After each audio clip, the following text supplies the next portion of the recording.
Assalamualaikum warahmatullahi wabarakatuh. Om Swastiastu, Namo Buddhaya, Salam Kebajikan, Rahayu Rahayu.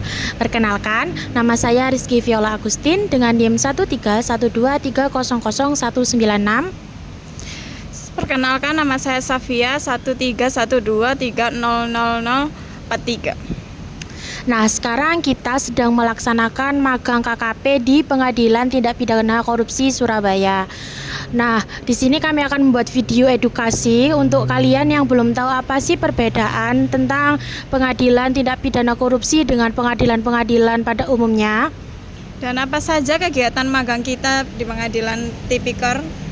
Dan apa saja kegiatan kita selama magang di Pengadilan Tipikor Surabaya? Simak video berikut ini. Untuk ruangan yang pertama ini adalah PTSP, Pelayanan Terpadu Satu Pintu. Kegunaan PTSP yang pertama, penerimaan berkas perkara, mencegah praktik KKN, transparansi layanan, peningkatan kualitas layanan, efisiensi waktu dan biaya.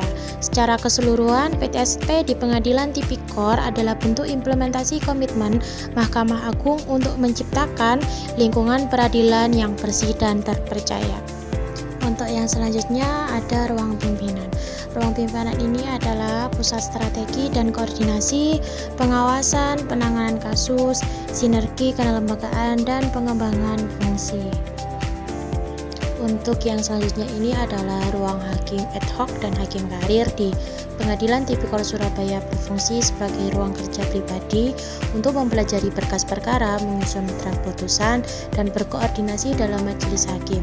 Meskipun berbeda jalur rekrutmen, kedua jenis hakim ini memiliki kedudukan dan tanggung jawab yang sama dalam memeriksa dan memutus perkara korupsi.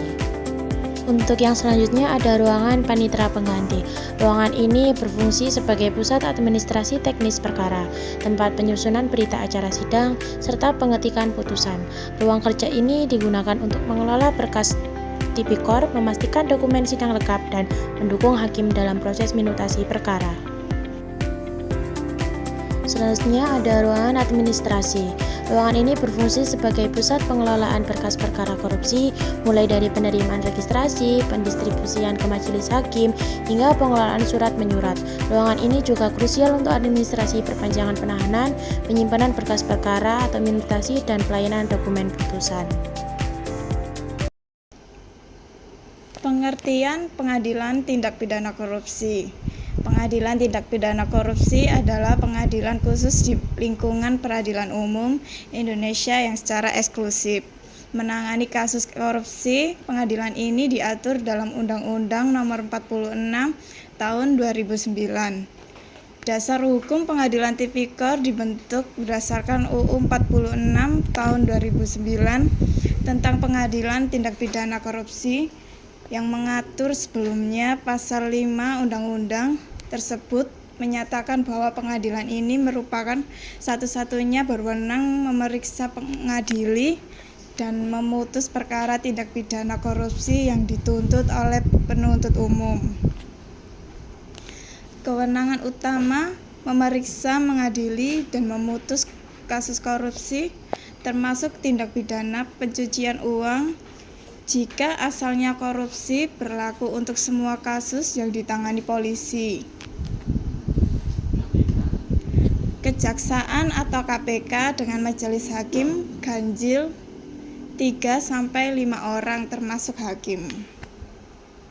Nah, di sini untuk kalian yang belum tahu apa sih perbedaan tentang pengadilan tindak pidana korupsi dengan pengadilan lainnya, saya jelaskan. Pengadilan tindak pidana korupsi atau Tipikor berbeda dari pengadilan lainnya seperti pengadilan agama, pengadilan umum, pengadilan PT-UN, dan pengadilan militer. Karena fokus eksklusif pada kasus korupsi dengan prosedur khusus untuk kecepatan dan keahlian.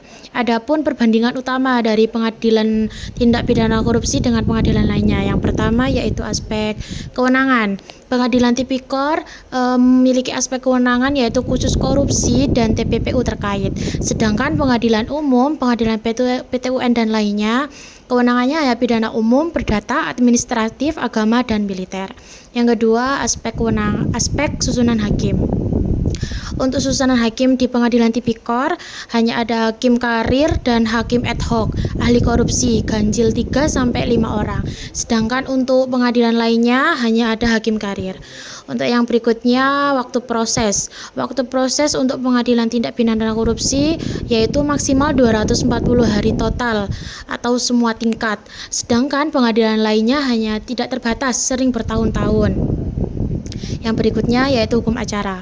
Untuk hukum acara di tindak pidana korupsi, Pengadilan Tindak Pidana Korupsi khusus Undang-Undang Nomor 46 Tahun 2009. Sedangkan untuk pengadilan lainnya yaitu KUHP atau standar umum. Ada aspek independensi. Untuk Pengadilan Tipikor, aspek independensi ini tinggi, dedicated, kepaniteraan. Sedangkan untuk pengadilan lainnya atau pengadilan umum bersama-sama dengan jenis kasus lain. Nah, Tipikor ini berada di lingkungan peradilan umum tapi bukan subordinat pengadilan negeri, bertujuan efek jera korupsi. Nah, untuk di Jawa Timur sendiri, untuk pengadilan tindak pidana korupsinya hanya terletak di Surabaya.